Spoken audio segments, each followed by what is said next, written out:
on its face, on the grandiose conclusions that he made. But clearly mushrooms have inspired religion. Yes. And I teach these workshops on gourmet and medicinal mushrooms, and one of these workshops, this very spiritual guy, he's very quiet, but very definitely, it looked like the real deal. He waited until everyone was gone. And he said, Paul, I've been sent here. And I said, really? And he says, I'm a devout Christian. I'm in Billy Graham's inner circle. And a bunch of us take psilocybin mushrooms as sacraments. Jesus and Christ. It's brought us closer to Jesus, closer to our religion. Now, I don't care if you're Muslim or Christian or Hindu. The idea of these mushrooms making you feel the spiritual universe, more spiritually connected, given your cultural heritage and your reference points. But he said these are extremely important. Now, my mother was a charismatic Christian. I met some people in her group who came to their religious beliefs through psychedelics.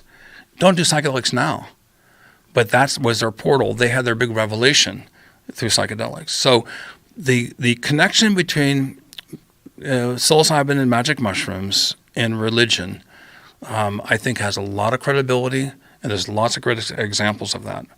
The specificity of some of the arguments people make, I have great doubts about. That's interesting. What about in the ancient Hindu religions? The ancient Hinduism and some of the ancient books speak of various sacraments that have sort of never been defined, right? Yeah, and why is the Brahmin cows sacred? When the Psilocybe cubensis grows out of cow poop in India, and yet they won't eat cows. And Buddha supposedly died from a mushroom. He was given a mushroom by a peasant and ingested the mushroom and died. So there is that connection. I've always thought it curious that Psilocybe cubensis is such a religious provoking mushroom, and yet cows are highly revered as being sacred. Well, I would think you would keep the mother of the mushroom sacred. Yes, you want to protect the resource.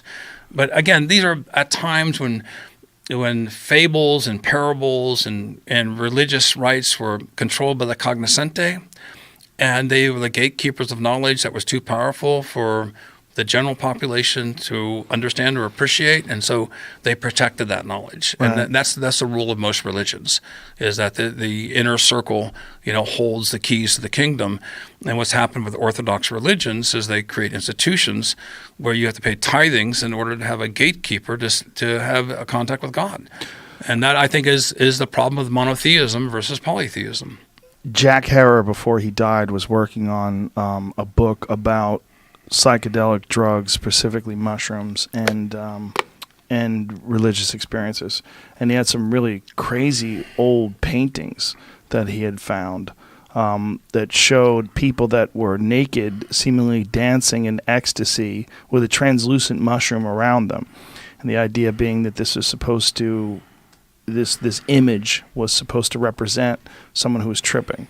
There's a lot of really interesting books that have been published that show art, going back hundreds of years, even into the late 1300s, showing Christian art where mushrooms are pretty easily seen. Mm-hmm. So there's a lot of history to that, but it becomes the unfathomable. I mean, maybe you can imagine it to be true, but how can you prove it to be true? Right. How can you? Yeah. So a lot of that is it's great historical information. Probably a lot of it's true. Hard to say which is true and which is not. But it seems reasonable, right? But in modern times now, Johns Hopkins, the clinical studies are on mysticism, spirituality, showing that these are some of the most spiritually significant experiences of people's lives. The interesting thing about the Johns Hopkins studies is that 70% of the people had positive experiences, and 14 months later, they still describe those experiences as being significantly positive. Their friends, their colleagues, their fellow workers also say that it materially changed these people's personality. But the 30% of the people who had negative experiences, the negativity of the experience did not extend more than the experience itself. So this speaks to re-remembering. And what's been determined is when you have these really profound spiritual experiences, it sits with you. And when you re-remember it, you rekindle that thought. And this may be a way of overlaying PTSD. Rather than having the reference standard that's associated with PTSD, you supplant it with a positive experience. But the people who had negative experiences during tripping did not have that negative consequences did not extend more than the experience itself.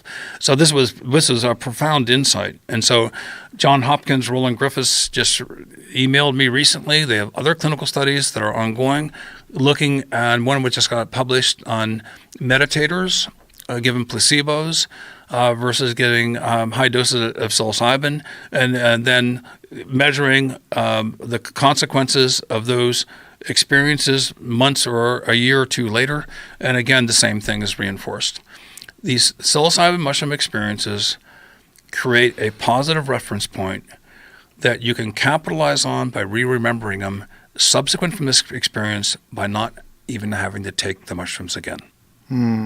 That is profound. When you have a happy memory that you can anchor your personality on, it's a game changer. Yeah.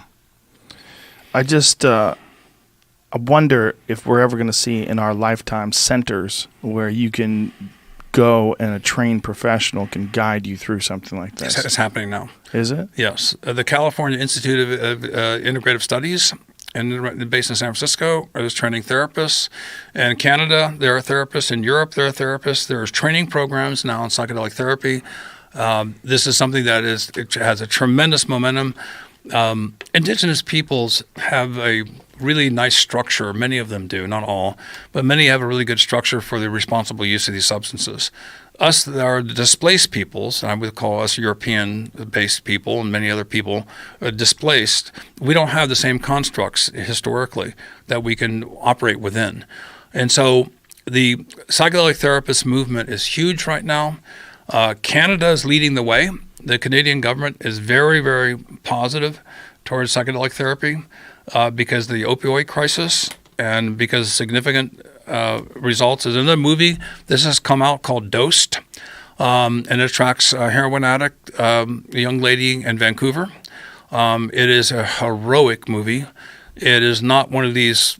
You kind of feel good at the end of the movie, but it is intense. And she's doing iboga, and she also does high doses of mushrooms. But the opioid crisis is so pervasive. There's so poor treatments available that through these psychedelic therapies in several days, they're seeing a tremendous success in people breaking, decades-long opioid addiction within a week. And so the psychedelic therapists are integral to that success.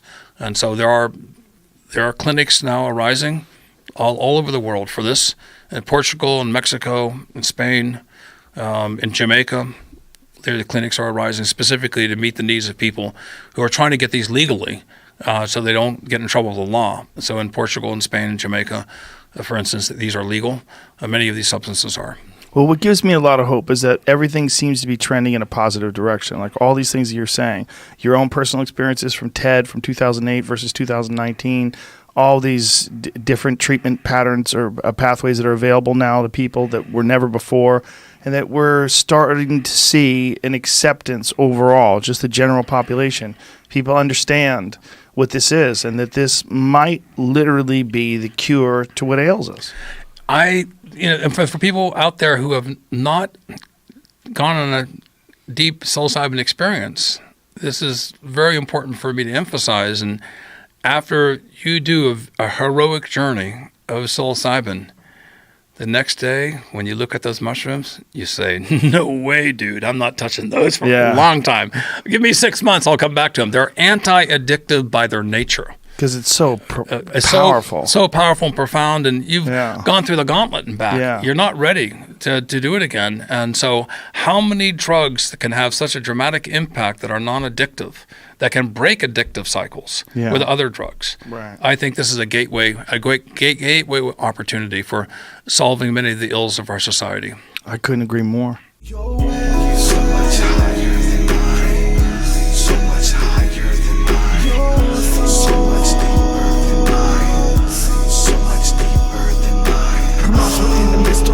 With the simplicity, the golden teacher speak to me the lessons of eternity. Wisdom from the elements, tell me I am heaven sent. Revelation revelation from creator, walking my benevolence. 1,000-petal lotus, earth, water, fire, air, ether, mind blowing.